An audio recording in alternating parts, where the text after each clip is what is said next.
इब्राहीम अलैहिस्सलाम का एक जालिम बादशाह से सामना हुआ, जिसे लोग नमरूद कहते हैं। वह दावा करता था कि वही जिंदगी और मौत देता है। तब इब्राहीम अलैहिस्सलाम ने उससे कहा, बेशक अल्लाह सूरज को मशरिक से निकालता है।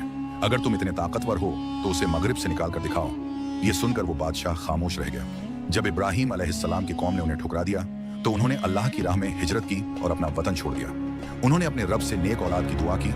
फिर अल्लाह ने उन्हें एक हलीम, सब्र करने वाले बेटे की खुशखबरी दी और कुछ समय बाद अल्लाह ने उन्हें बेटा इस्माइल अलैहिस्सलाम अता किया। फिर अल्लाह के हुक्म से इब्राहीम अलैहिस्सलाम अपनी बीवी हाजरा अलैहिस्सलाम और छोटे बेटे इस्माइल अलैहिस्सलाम को एक सुनसान रेगिस्तान यानी मक्का में छोड़ आए, जहां न पानी था और न इंसान। जब इब्राहीम अलैहिस्सलाम वापस जाने लगे तो हाजरा अलैहिस्सलाम ने पूछा, क्या यह अल्लाह का हुक्म है? जब उन्होंने हाँ कहा तो हाजरा अलैहिस्सलाम ने पूरे यकीन के साथ कहा, फिर अल्लाह हमें बर्बाद नहीं करेगा। कुछ समय बाद जब पानी खत्म हो गया और छोटा इस्माइल अलैहिस्सलाम प्यास से बेचैन होने लगा तो हाजरा अलैहिस्सलाम पानी की तलाश में सफा और मरवा पहाड़ियों के बीच 7 बार दौड़ी। तभी अल्लाह ने अपनी रहमत से इस्माइल अलैहिस्सलाम के पास झमझम का पानी निकाल दिया, जो आज तक मौजूद है। समय गुजरा और इब्राहीम अलैहिस्सलाम वापस आए। समय बीता और जब इस्माइल अलैहिस्सलाम अपने वालिद के साथ चलने फिरने की उम्र को पहुंचे तो इब्राहीम अलैहिस्सलाम ने एक ख्वाब देखा कि वो अपने बेटे को अल्लाह के लिए कुर्बान कर रहे हैं। ये कोई आम ख्वाब नहीं था, बल्कि अल्लाह की तरफ से एक आजमाइश थी। इब्राहीम अलैहिस्सलाम ने अपने बेटे से कहा, ऐ मेरे बेटे, मैंने ख्वाब में देखा है कि मैं तुम्हें ज़बह कर रहा हूं, तो बताओ तुम्हारी क्या राय है? इस्माइल अलैहिस्सलाम ने सब्र और इताअत के साथ जवाब दिया, ऐ मेरे वालिद, आपको जो हुक्म दिया गया है उसे पूरा कीजिए।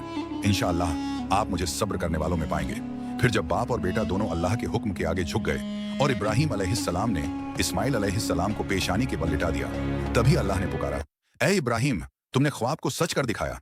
ये एक बहुत बड़ी आजमाइश थी जिसे उन्होंने कामयाबी से पूरा किया। फिर अल्लाह ने इस्माइल अलैहिस्सलाम की जगह एक बड़ी कुर्बानी भेज दी और उन्हें बचा लिया। और अल्लाह के हुक्म से इब्राहीम अलैहिस्सलाम और इस्माइल अलैहिस्सलाम ने मिलकर काबा की तामीर शुरू की और दुआ की, ऐ हमारे रब, हमसे ये अमल कबूल फरमा, बेशक तू ही सब कुछ सुनने वाला, सब कुछ जानने वाला है। कुरान में आता है कि अल्लाह ने इब्राहीम अलैहिस्सलाम को हुक्म दिया, लोगों में हज का ऐलान करो। रिवायतों में आता है कि इब्राहीम अलैहिस्सलाम ने अर्ज किया, ऐ मेरे रब, मेरी आवाज लोगों तक कैसे पहुंचेगी? तब अल्लाह ने फरमाया, तुम पुकारो, पहुंचाना हमारा काम है।